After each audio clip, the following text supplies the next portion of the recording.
Hey, Mike here. I just wanted to let you know that you can listen to Dark Poutine early and ad-free on Amazon Music, included with Prime.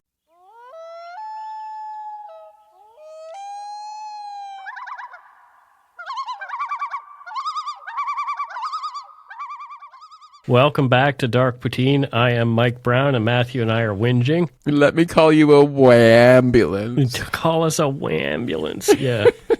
Positivity. I'm good enough, I'm smart enough, and doggone it, people like me.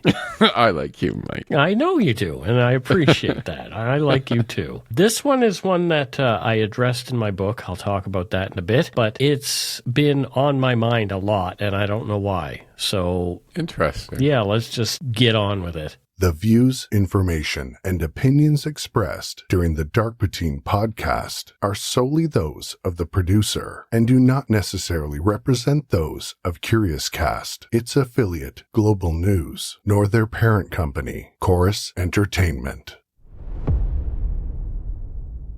Dark Poutine is not for the faint of heart or squeamish. Listener discretion is strongly advised. We're not experts on the topics we present, nor are we journalists. We're two ordinary Canadian schmucks chatting about crime and the dark side of history. Let's get to it. Put on your toque, grab yourself a double-double and a Nanaimo bar. It's time to scarf down some Dark Poutine. You are responsible for obtaining and maintaining at your own cost all equipment needed to listen to Dark Poutine. Dark Poutine can be addictive. Side effects may include, but not be limited to, pausing and questioning the system, elevated heart rate, pondering humanity, odd looks from colleagues as you laugh out loud at work, family members not into true crime worrying about you. Positive side effects may include some perspectives and opinions that you disagree with, as well as some wokeness and empathy. If you don't think Dark Poutine is for you, consult your doctor immediately.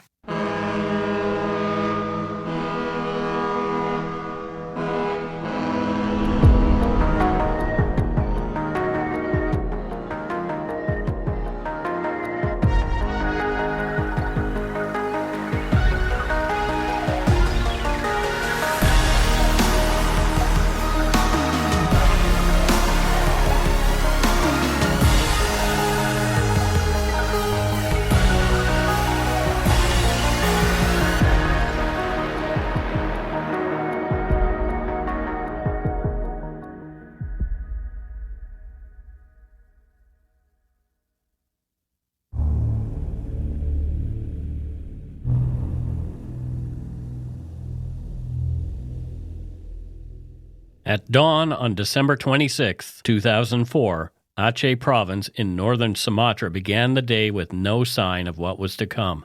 A massive undersea earthquake, among the strongest ever recorded, struck deep beneath the Indian Ocean off Sumatra's west coast. The seafloor shifted several meters, with a rupture stretching over 1,200 kilometers, and the tremors were so intense that they were registered across continents. Within minutes, colossal tsunami waves raced out into the Indian Ocean, reaching up to 30 meters high near the coast. Villages in Aceh were hit just 15 minutes after the quake, with the deluge spreading in the following hours to Thailand, Sri Lanka, India, the Maldives, and even the East African coast. Locals and tourists on the beaches had little warning, watching a tranquil morning turn into a disaster as the water surged in. The scale of the loss was staggering. Over 227,000 people in 14 countries died, with Indonesia, Thailand, India, and Sri Lanka hardest hit.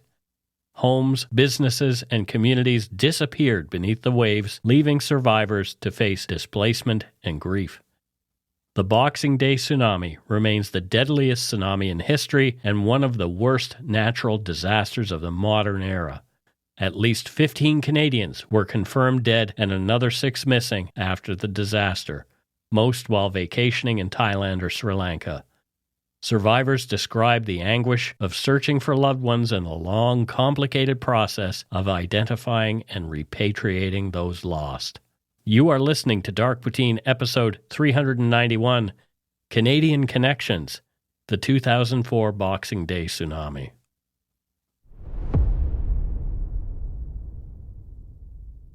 I addressed this topic in a chapter of my first book, the best-selling Murder, Madness, and Mayhem. However, it's still a story that's on my mind for several reasons.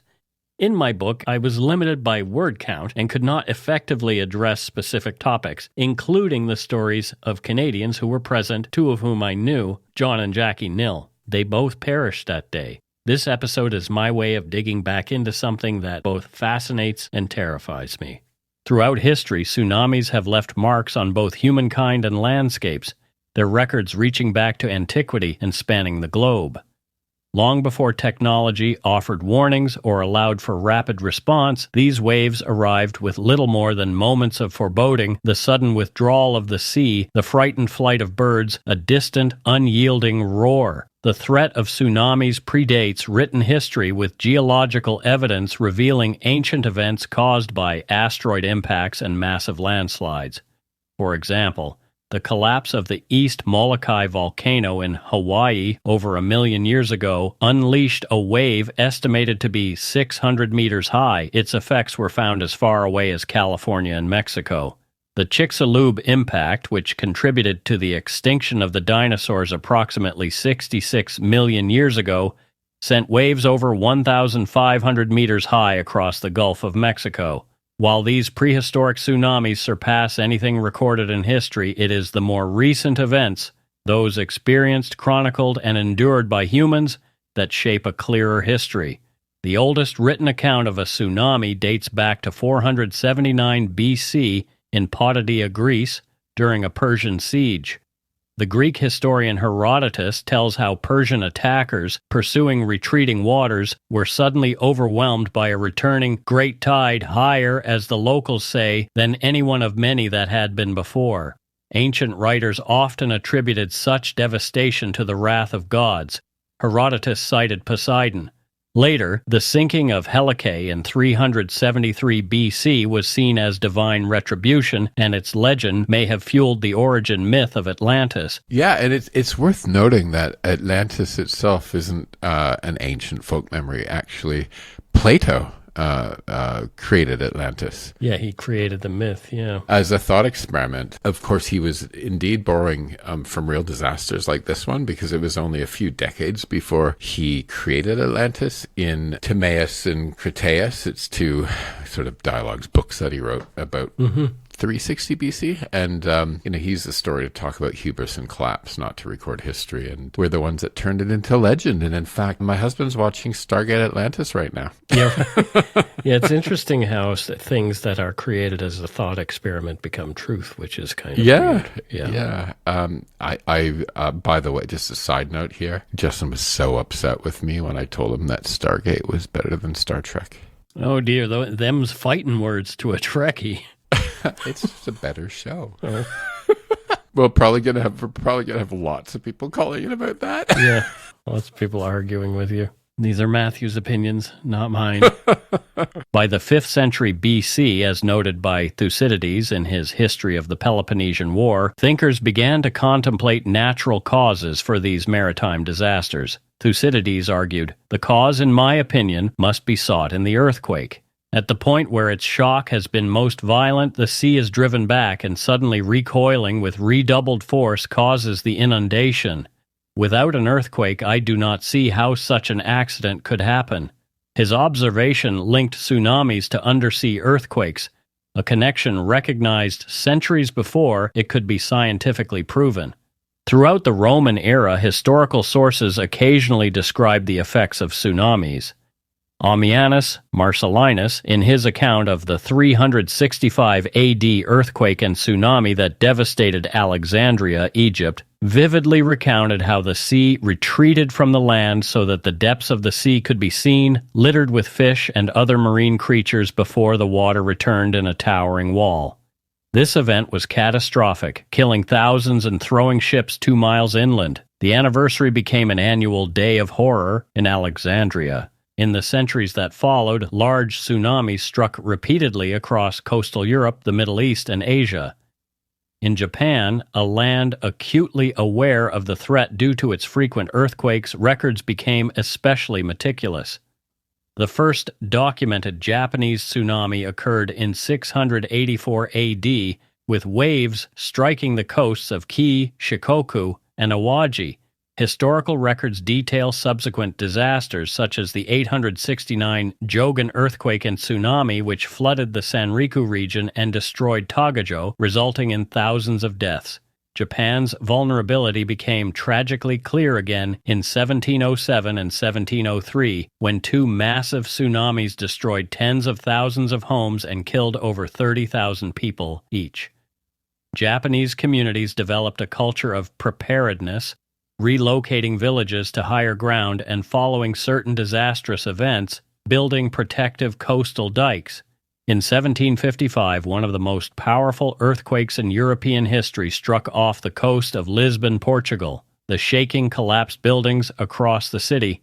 Then, as thousands fled to the open waterfront, the sea suddenly withdrew, exposing the harbor bed and shipwrecks. A series of waves then swept in, one reaching 15 meters high, flooding streets and killing tens of thousands. Many survivors perished in fires that followed or were lost to aftershocks and disease. The combined toll is estimated between 40,000 and 50,000 deaths across Portugal, Spain, and Morocco. The philosopher Voltaire famously wrote of the disaster in his poem Poème sur le désastre de Lisbonne. The city of Lisbon is no more. Did the voice of the Lord fall upon the cities to destroy their children? The disaster changed European understanding of earthquakes and tsunamis, inspiring new approaches to natural hazards and risk. Yeah, the Lisbon earthquake was one of those big moments in human history because it wasn't just a natural disaster, it was kind of an intellectual one as well, right? Yeah. It shook the foundations of how people explain the world. So Voltaire used it to question faith, and Rousseau blamed human choices like crowding in cities, and the governments commissioned the first sort of systematic surveys of the damage. Yeah. And, and out of the ruins of Lisbon came statistics and maps and this new idea that maybe disasters weren't punishments but patterns. Right. That shift is what eventually gave us modern seismology and civil engineering. And so you could actually argue that Lisbon was the first modern disaster investigation. Sure. The moment risk management and seismology became sort of separate from theology. Yeah. So a big move. Across the Indian Ocean, major tsunamis before 2004 were less well documented, but they left traces in oral history and in the land itself. Archaeological studies in Aceh, Indonesia, have revealed stratigraphic layers showing that at least 11 prehistoric tsunamis struck the coast between 7,400 and 2,900 years ago. Researchers note, the average time period between tsunamis is about 450 years, with intervals ranging from a long dormant period of over 2,000 years to multiple tsunamis within the span of a century. Other research in the Indian Ocean basin supports accounts of large waves affecting Sri Lanka and India at intervals stretching 1,000 years or more. The violent eruption of Krakatoa in 1883 caused one of the deadliest tsunamis of the 19th century. Following a series of massive explosions, half of the island collapsed into the sea, generating waves as high as 40 meters. Contemporary reports from the Dutch East Indies, now Indonesia, describe villages inundated far inland, with entire communities erased in minutes. Official Dutch colonial records reported 36,000 dead, with actual numbers likely higher. The aftermath left some areas never resettled, reverting to jungle. In his 1883 account, British naturalist Henry O. Forbes described arriving at Teluk Betong to find a landscape swept clean, the skeletons of houses, and men's lives scattered like driftwood above the new high water mark. In 1896, a devastating tsunami struck Japan's Sanriku coast after a magnitude 7.6 earthquake. The waves rose more than 30 meters. Because the ground shaking was minimal, residents did not evacuate, believing there was no immediate risk. The death toll surpassed 27,000. Fisherman Rintaro Kizawa described, the tsunami arrived in 3 waves. The second was the greatest. I saw the sea run backwards away from us, exposing fish and seabed, then come back all at once. The Pacific and South American coasts also suffered catastrophic tsunamis. The 1868 Arica earthquake, with an estimated magnitude of between 8.5 and 9.3, triggered a tsunami that claimed approximately 25,000 lives in Peru, now Chile, and affected regions as distant as New Zealand and Japan. Waves carried warships inland, and witnesses reported the sea rose like a mountain covering the land and taking all before it.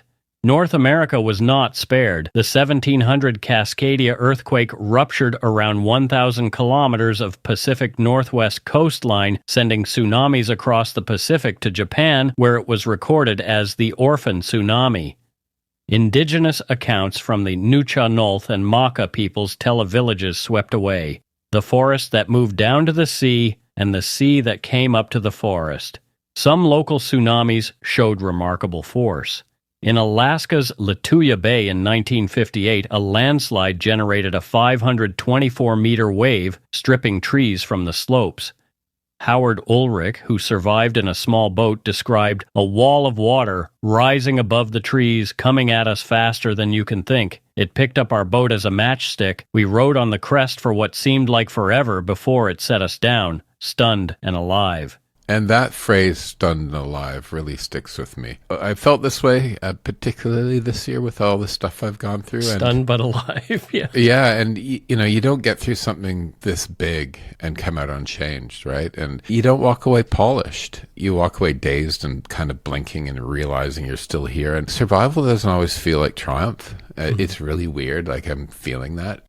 In some ways, sometimes it just feels like breath in your lungs and the slow work of figuring out what's next while you deal with the aftershocks in your life around you, which I'm still feeling on a personal level. But yeah, stunned and alive is a great way of describing it. Yeah, definitely. Well, I am glad you are both stunned and alive, my friend. Through the 20th century, tsunamis remained deadly. The 1908 Messina earthquake and tsunami killed over 80,000 in Sicily and Calabria.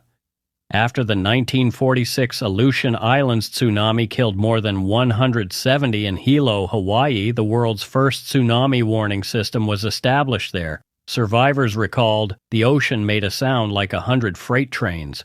By the time we started running, the water was at our heels.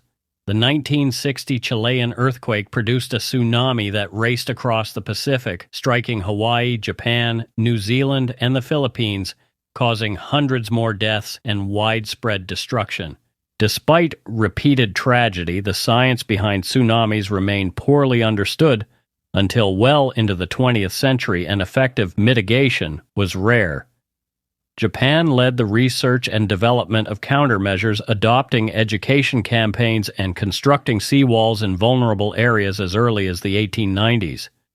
Historical accounts, oral traditions, and modern science all attest that tsunamis shaped lives and societies long before the Boxing Day disaster, each event reinforcing a hard lesson: when the sea retreats, run to high ground and do not look back. Before Boxing Day 2004, my understanding of a tsunami included the famous painting called The Great Wave off Kanagawa from the 1820s by Japanese artist Hokusai. I used to mistakenly refer to them as a tidal wave, but the two are not the same thing. The effects of the gravitational interactions between the sun, moon, and Earth on the ocean cause tidal waves. Earthquakes, sub-oceanic landslides, volcanic eruptions, and extraterrestrial collisions, such as a massive meteor strike, can generate tsunamis.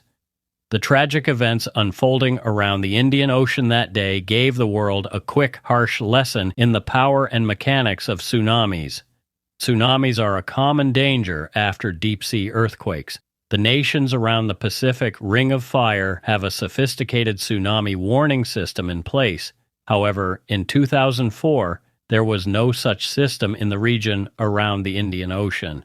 Millions of people in 14 countries had no inkling they were about to learn firsthand about a tsunami's power. Just before 8 a.m. local time, 0058 GMT, on December 26, 2004, the third most powerful earthquake ever recorded struck off the west coast of Sumatra. The quake originated near the island of Simeulue and reached between 9.1 and 9.3 in magnitude. The epicenter was approximately 30 kilometers beneath the northern Indian Ocean, where the Indian tectonic plate, moving northeast at a rate of 5 centimeters per year, is being forced under the Burmese microplate of the Sunda plate. For more than 8 minutes, the Earth ruptured northward along the ocean floor at 2.5 kilometers per second, unzipping a fault over 1,200 kilometers long. The Indian plate jumped upward and westward by as much as 20 meters, displacing massive amounts of rock and releasing energy about 1,500 times greater than the atomic bomb dropped on Hiroshima. Sumatrans near the epicenter experienced the most intense shaking. The tremors traveled for thousands of kilometers. People felt the quake as far away as 4,000 kilometers northwest in India, Sri Lanka, and the Maldives. Even those 5,000 kilometers north in Thailand, Myanmar, and Bangladesh, as well as the easternmost parts of Indonesia, felt the movement. Seismic instruments worldwide detected the earthquake, which was powerful enough to trigger more minor quakes as far away as Alaska. Charles Ammon, associate professor of geosciences at Penn State University, told CNN, globally, this earthquake was large enough to basically vibrate the whole planet as much as half an inch or a centimeter. Everywhere we had instruments, we could see motions. The quake's duration was also unusually long, and to that point, it was the longest ever measured. Ammon also said, normally a small earthquake might last less than a second. A moderate-sized earthquake might last a few seconds. This earthquake lasted between 500 and 600 seconds. The undersea megathrust quake displaced massive volumes of water, sending tsunami waves racing outward at jet plane speeds up to 500 miles per hour in deep water. Waves as high as 30 meters struck hardest in Aceh Province, Indonesia, within minutes of the quake. Villages on Sumatra's western coast were obliterated as waves swept people and debris up to 2 kilometers inland. The tsunami reached Thailand's resort beaches about 2 hours after the earthquake. Here, tourists and locals, many unaware of the danger, watched the sea recede before the first wave hit. Some tried to flee, and others were caught filming or taking pictures. The water crashed into hotels and shops, breaking through walls and windows, drowning those unable to escape in time. The scene repeated itself across the region. In Sri Lanka, India, and the Maldives, massive waves reached far inland, scattering homes and families. As the hours passed, the tsunami continued its devastation. The waves hit Somalia in East Africa, 12 hours and 8,000 kilometers from the epicenter. Even the coast of South Africa and Antarctica was touched by the energy of the waves, evidence of the disaster's reach. Throughout the Indian Ocean basin, infrastructure was obliterated. Roads, homes, hospitals, and businesses vanished in minutes.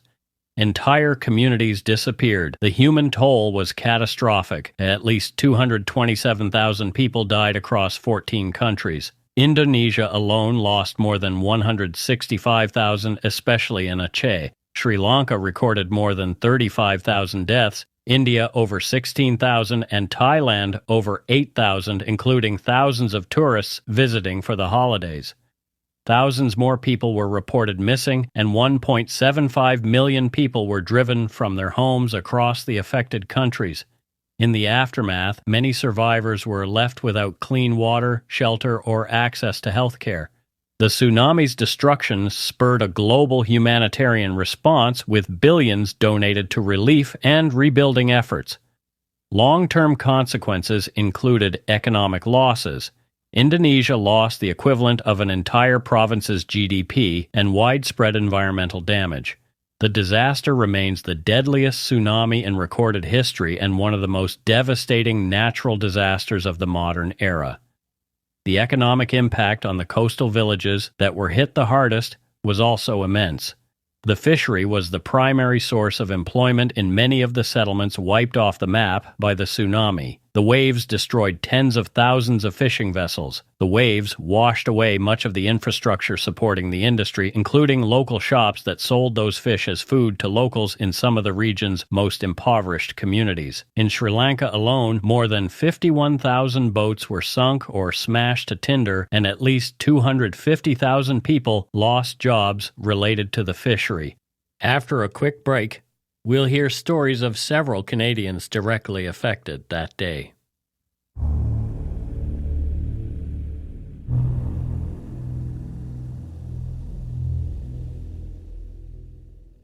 And we are back. Matthew, thoughts so far? Yeah, I've been to many places where the tsunami struck. Mm-hmm. In Phuket, I stayed more than once at the Amonpuri Resort. It's just above Surin Beach. I hung out quite a bit with people on Kamala Beach and Patong Beach, and all these beaches got hit like really badly. Mm-hmm. And the last visit I had was, I think, about just the winter before this one, and in Sri Lanka as well. I don't know if you know about this coastal train that goes from Colombo to Galle. Mm-hmm. Got hit by the wave, and there were 1,700 people on the train. Right, yeah. It was the largest train disaster in history. Most of them died. And having been there doesn't make the disaster mine, but it changes, I think, how I see it. Mm. You know, the images I saw in the news weren't anonymous to me. You know, they're tied to people I spoke with and laughed with and shared meals with. And, you know, travelers like me, you know, we come and go. But for locals, this is life and home and livelihood. Mm. And, you know, I often think of this one Thai guy. He went by the name John, this super friendly guy on the beach that had like this little beach hut restaurant. And I hung out with him every day. And his little kids would like serve, right? And his wife worked with them. And they would have been right there. And, you know, I'll never know if people like John and his family survived. And that uncertainty is what lingers. You know, when this happened, it hit me quite hard just because I knew the places, right? Yeah. The rest of the world watched events unfold in real time through live television news feeds and internet updates. Many stepped up to help. We were particularly proud of Canada's response, as private citizens alone contributed 230 million Canadian dollars to tsunami relief, and Canadian businesses contributed another 36 million Canadian dollars. Those numbers were matched nearly dollar for dollar by the Government of Canada, with provinces kicking in more. Over the next few months, citizens from 55 countries worldwide donated more than $9 billion US dollars. The World Bank donated another $1 billion US dollars. Canadians caught in the path of the 2004 Boxing Day tsunami experienced scenes of terror, devastation, and remarkable survival. Christine Lang of Vancouver is among the most visible Canadian survivors, with her memories detailed in interviews and anniversary retrospectives. At the time of the disaster, she was on Koh Phi Phi in Thailand with Rubina Wong, her brother's girlfriend. They were shopping on Main Street, oblivious to any danger, when she saw a Thai woman holding a bucket of water, screaming. Lang later recalled, people started running inland. From where we were, we could not see the ocean. We could not see the beach, so we had absolutely no idea what was going on. Nobody was saying, run this way, come here, or it's a tsunami. To Lang, the first sound seemed like war. It was a horrific noise, and it sounded to me like airplanes, and I thought maybe the island was being attacked, so I looked to the sky. It was perfectly clear, perfectly blue, and sunny. She and Rubina joined the fleeing crowds. As water began racing inland, Lang found she couldn't lift her feet to run anymore. Rubina had veered down a side street. Lang never saw her alive again. She described what happened next. The next thing, I saw a massive black wall of water, not like a cresting wave, a black wall of water, maybe 3 to 4 stories high, coming toward the island. And then it just blasted me right off my feet, and I was tumbling in the wave. It was like being tossed in a massive washing machine with the entire contents of the island. I didn't have any sensation except for complete, utter fear. Lang was swept away, but managed to spot a house and a man on the roof. She said, I made it my mission to climb over floating debris to the balcony of this house to refuge. There was a Thai man on the top of the roof and a Thai woman, and he pulled me up onto the roof, and from there I could see the one hotel on the island. As the water slowly receded, she crawled over wreckage to the hotel, where others pulled her onto a balcony. There were lots of injured people there, survivors helping survivors. They were pulling bodies into the first and second floors of the hotel. There were people with horrific injuries. There was blood everywhere. There was blood all over me, she recalled. Lang joined others on the hotel roof surveying the destruction. And it honestly seemed like it was the end of the world. I had no idea what was going on, what had happened to the rest of the world, what had happened to Phuket, what had happened everywhere else. We were completely cut off without power. Everything was down. She described the memory as fresh even years later. The whole experience is very vivid. It's like a movie in my head. Your brain doesn't forget that. It doesn't seem like 10 years at all. In her account to CBC in 2014, she added, "The water was motionless at that point, and I remember looking for some way to get out to save myself because I needed air. I looked up, and I saw in the distance a small circle of light. My heart was jackhammering, and my lungs were ready to burst, and I just kept swimming for that circle of light coming from the surface, and eventually I got there. Once at the surface, she reached the roof of a house, was helped by locals, and later made her way to a surviving hotel and onto the pier where she and others waited for evacuation. Looking back, she said, 'I'm not going to die here. I'm not going to die here.' The carnage in the harbor caused a shock that was hard to process. The surface of the water was covered with suitcases and clothing and rooftops and all kinds of debris that was picked up by the tsunami and pushed off the island and into the water. I think we were all in shock. Nothing seemed real. Lang's brother, who survived, ultimately identified Rubina Wong's body in Thailand by her tattoos. Lang said the event gave her 10 bonus years and a determination to never take life for granted. She declined returning to Thailand on the anniversary, choosing instead to visit the ocean in Vancouver and remember all who were lost. Across the tsunami zone, Canadians saw terror and heartbreak. Jebnasan Ratnam, a Canadian Tamil, lost his 2 nieces and his aunt in the disaster. In an interview, he described being swept from his home in Sri Lanka by the incoming wave and surviving by clinging to debris in the flooding waters. "It was like a scene from a nightmare. The water came so quickly, and then my family was separated in an instant. You don't even think, you just try to survive," he later told Tamil Guardian reporters. You don't even think, you just try to survive. Yeah. That kind of says everything. Yeah, right? You know, in disasters like this, people don't move like characters do in a movie, right? Weighing choices. No. They move completely on instinct. And I think survival, when something like this big happens so suddenly, strips away any planning or identity or language.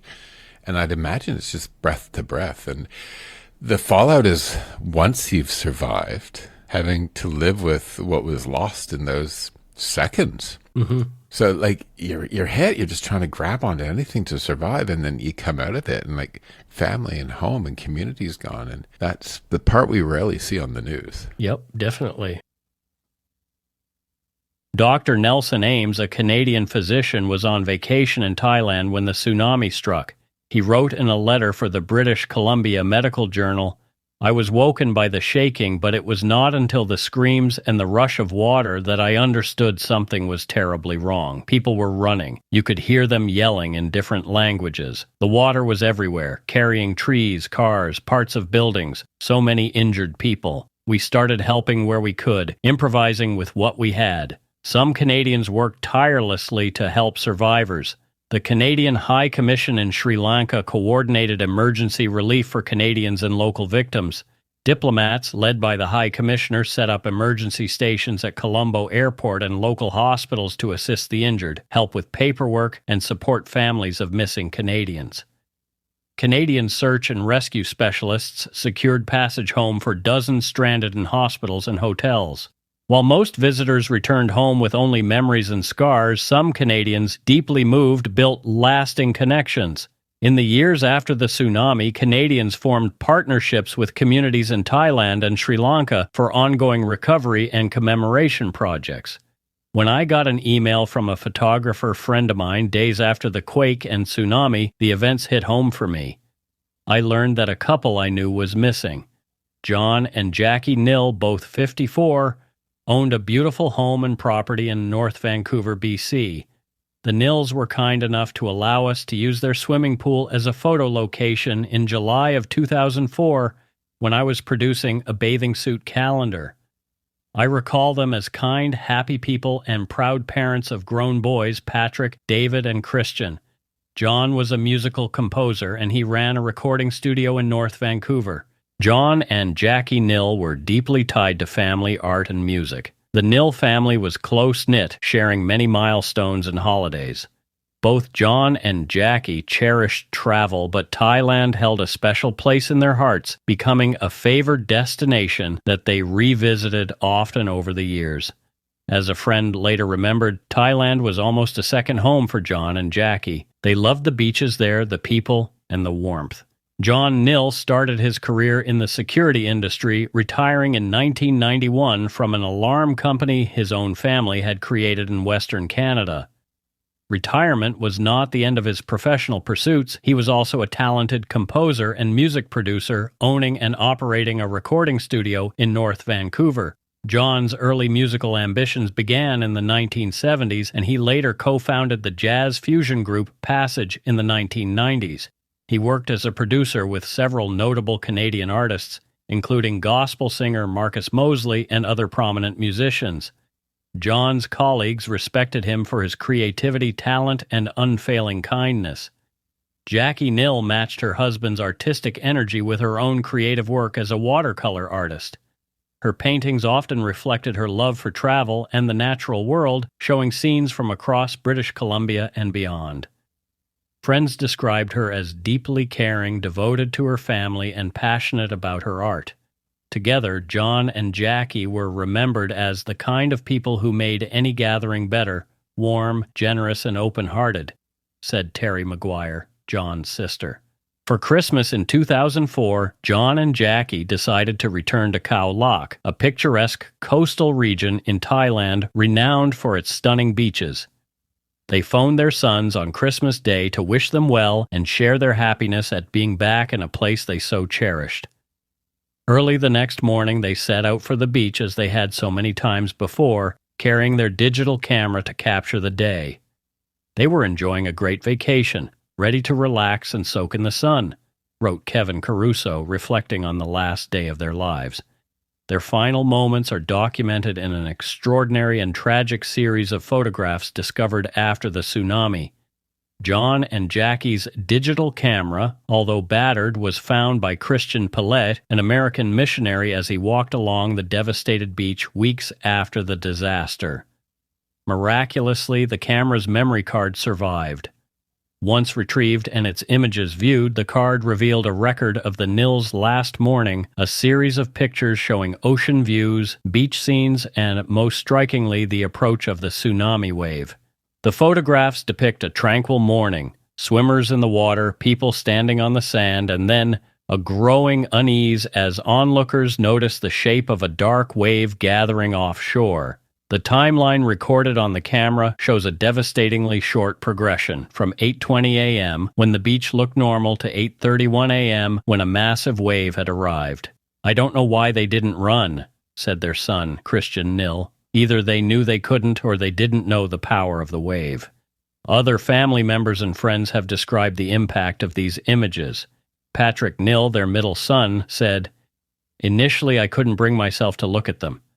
However, after viewing them a few more times, I was able to really observe. The waves were incredibly massive and powerful, and people were merely standing there."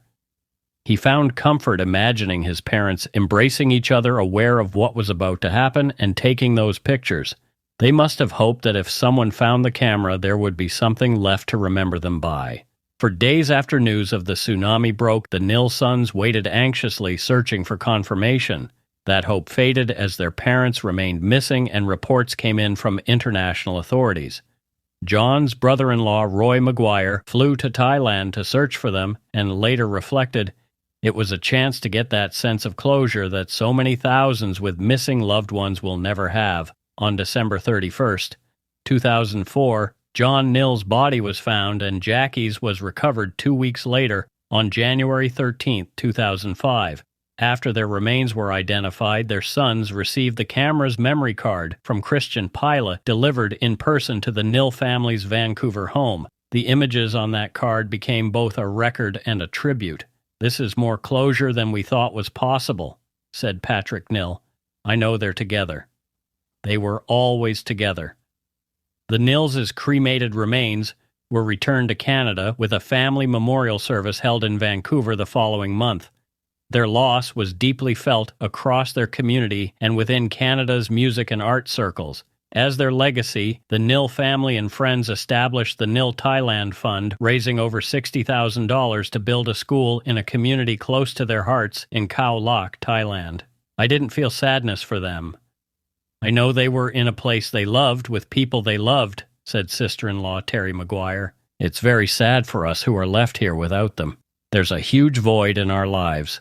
John and Jackie Nil are remembered not only for their creative and professional contributions, but also as loving parents, devoted partners, and generous friends. Their story, captured in their last photographs and by the words of those who knew them, is both a testament to lives well lived and a reminder of the fragility of life. They were always together, Patrick said, and they still are. You know, what's remarkable to me is the openness that the Nil family showed here. You know, they could have seen Thailand only as the place where their parents died, sort of this distant backdrop to a private Canadian tragedy. Right. But instead, they understood that locals had lost a lot more in a lot of ways, whole families, whole communities. And what I love about this family is that their grief didn't make them turn inward or treat this tragedy as theirs alone. It made them actually reach out. And, you know, building a school on Khao Lak was a way of saying this loss connects us. It doesn't divide us. And, you know, they showed this gesture of solidarity and love for fellow human beings, not just sort of memorial to their parents. And, you know, they just sound like such a fascinating family to me. The people who I met, the Nils were such a nice couple. They were very kind. I mean, they seem like cool people as they well. They were You know? like, he was so laid back, kind of just, we're shooting bathing suit models in his swimming pool for a calendar. And he was just so chill about it. It's like, oh, you know, it was like, yeah, you kids have fun kind of thing, you know? He was just happy to be somebody who provided us a location. Were you shooting the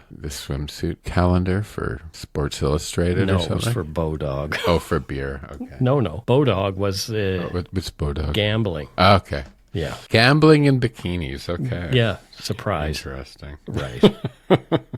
At least 15 Canadians died in the Boxing Day tsunami of 2004, most while vacationing in Thailand and Sri Lanka during the holiday season. The dead included entire families, couples, and solo travelers who, like thousands of others in the region, were swept away with little warning as the waves surged ashore. Jebnasan Ratnam, a Canadian visiting family in Sri Lanka, suffered the loss of 2 nieces and an aunt during the disaster. In his account, Ratnam described being carried off by the powerful wave, surviving only by clinging to debris, and later discovering the deaths of his relatives. He said, "Everything happened so fast. The water separated us instantly. In the aftermath, all I could do was search and hope.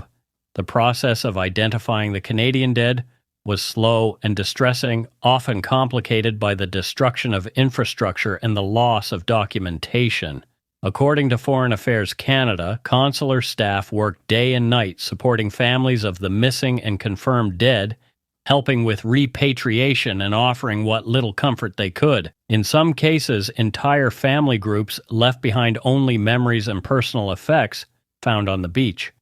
Temporary shrines and memorial services sprang up across Thailand and Sri Lanka, with ceremonies attended by locals, survivors, and representatives from the embassies. The gravity of the loss was reflected in the words of then-ambassador to Thailand, who said, "The loss of our citizens is a wound that reaches all the way home. We share in the grief of families who lost loved ones far from home and in such shocking, unforeseeable circumstances. Vigils and commemorations for these Canadian victims have marked each anniversary of the event, often held in communities across Canada, as well as on the beaches where the tsunami struck. For relatives, the distance and suddenness of the tragedy have made mourning an ongoing process, as described by those who return to Thailand each year to lay flowers at memorial sites and reconnect with the places where their loved ones spent their final days.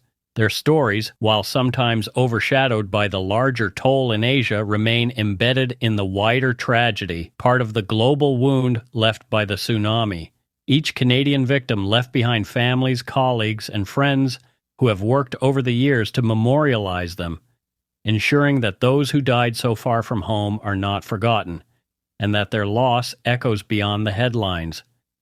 And that's it for Dark Poutine episode 391, Canadian Connections, the 2004 Boxing Day tsunami.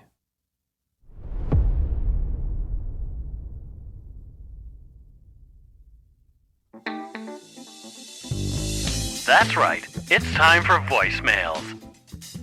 You can leave us a message at 1-877-327-5786 or 1-877-DARK-PTN. We'd love to hear from you.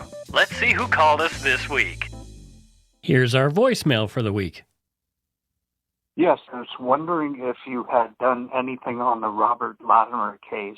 I remember it quite well. Absolute tragedy that was the life of his daughter. On a side note, Ozzy Osbourne wrote a song about the case, and there's really not much to it, I don't think, but I think it's worth a mention. In his situation, I don't know what I would do. I don't. Anyways, have a good one. All righty. Well, yeah, the Robert Latimer case, if for those who aren't aware, he was convicted of second-degree murder in the death of his daughter, Tracy Lynn, and it caused a national controversy concerning the definition and ethics of euthanasia, as well as the rights of people with disabilities. This case, I don't feel I'm qualified to tackle it. I honestly don't. Yeah, for the caller, Mike and I have actually talked about this case. Yeah, a lot of times, and it's so fraught that I kind of don't want to do it either, just because there's no answers, there's no clarity. It's difficult. Right. It's so difficult. It's so difficult. Yeah. I mean, I don't want to say he did the right thing. I don't want to say he did the wrong thing, because honestly, it's none of my business. It's none of my business. As somebody, though, who's been through MAID with my father, he was cognizant of his decision. He made the decision. He made the decision. He was completely competent person at the time. And to me, that, you can't argue with that. But yeah, Latimer's case is so tough. And if you want to listen to the Ozzy Osbourne song, it's just called Latimer's Mercy. Just go have a listen. But I had no idea that Ozzy wrote a song about that. He definitely did. Yeah, this is not one I don't think that we will ever cover. And like I say, for the reasons that I am so not qualified to deal with and this. we don't blame you for asking, right? Yeah. We've debated it as well. So Yeah. Thanks for calling in. It's one of those ones where, like, we've been torn and had discussions and kind of decided no. Mm-hmm. Yeah, it's it's one of those ones where I don't know. I don't want to be making any judgments on that case at all. I really don't. What do you think our caller does for a living, Matthew? And where do they live? I have suspicions, but because I can see like an exchange and all that kind of stuff. I can't see the exchange. Yeah. I think he's outside of Calgary, near that dinosaur town. Okay, Drumheller, near Drumheller. I want to go there so badly. Yeah, me too. And I think he's a historian. Oh, interesting. I'm picturing like he has a library at home with lots of books, lots and lots and lots of books. Okay. Yeah. Well, there you go. Well, I have a library with lots of books, but I'm not a historian of any description. You have mostly Japanese picture books, don't you? No. I have a little shelf of manga. Yes, I do. But it's only one shelf. Most of my books are supernatural, paranormal, occulty stuff. Mine are mostly philosophy and death. Well, there's that too. I have lots of that too. So, hey, look, we have common things, Matthew. Anyway, that's it for this week's voicemails.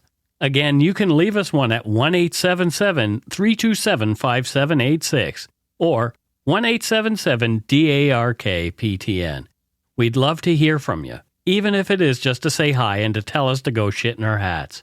If you're stumped for what to chat with us about, a quick story is welcome. We do have a patron this week, and our patron's name is Jennifer. She didn't leave a last name. She didn't leave a place where she lives. So I'm curious about Jennifer. Thank you for being a Patreon, Jennifer. Yes, thank you.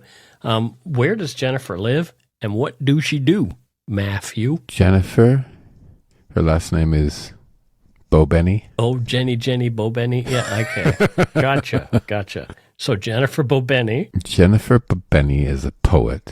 She's a poet, but does she even realize it? She does. She's not a rhyming poet. She does, and she lives in Wisconsin. Wisconsin. Lots of cheese in Wisconsin, apparently. Is there? Yeah, and Ed Gein and Jeffrey Dahmer. Happy Days. Jeffrey Dahmer, is that Wisconsin? Yes, it was. No. Yes, that's Milwaukee. Yeah, where's Milwaukee, Matthew? Milwaukee is in Ohio, isn't it? No. Okay. I don't know these things. Well, you don't need to. This isn't like Mike and Matthew's geography podcast. You don't need to know those things. Yes, now Matthew's brain is turning. Is it near Pennsylvania? I don't know. I don't think so. Oh, you're Mr. Obvious geography guru here. Well, no. No, Pennsylvania is more east. Okay, I'm not good at sort of those bits when you get past Chicago. I'm assuming it's past Chicago. Well, it's kind of in that area, in that region. I know down. I know like the main, like New England and New York. It's all those middle states. Over to Detroit, over to Chicago, and then down a little bit, and then I know Florida. Right. And then USA's wiener, Florida. Right. And then I know Texas. California pretty well in terms of where the cities are there. But the rest of it's sort of... Oh, and I know Arizona because my grandmother lived there. The rest of it's an enigma. Well, there you go. Maybe our American friends can call in and help Matthew with his geography. And help me with mine, frankly. But anyway. Thanks to all our patrons and Donut Money donors, past and present, for your generosity. It helps to keep the show going. You can become a patron of Dark Poutine at patreon.com/darkpoutine. For a one-time donation, you can send us donut money via PayPal or interact using our email address, darkpoutinepodcast@gmail.com. If you don't already subscribe to the show, it would mean a lot if you did. You can easily find Dark Poutine on Apple Podcasts, Spotify, or wherever you listen to your favorite shows. If you haven't gotten yours yet, my 2 books are available to order via links on the Dark Poutine website or anywhere fine books are sold. And speaking of darkpoutine.com, check it out for show notes and other cool stuff. We'd appreciate it if you gave Dark Poutine a like or a follow on Facebook and Instagram. Most importantly, thank you for listening. Tell your friends about us. Word of mouth is a powerful thing. And that's it for this episode of Dark Poutine. Thank you for listening, and don't forget to be a good egg and not a bad apple. Goodbye. Bye.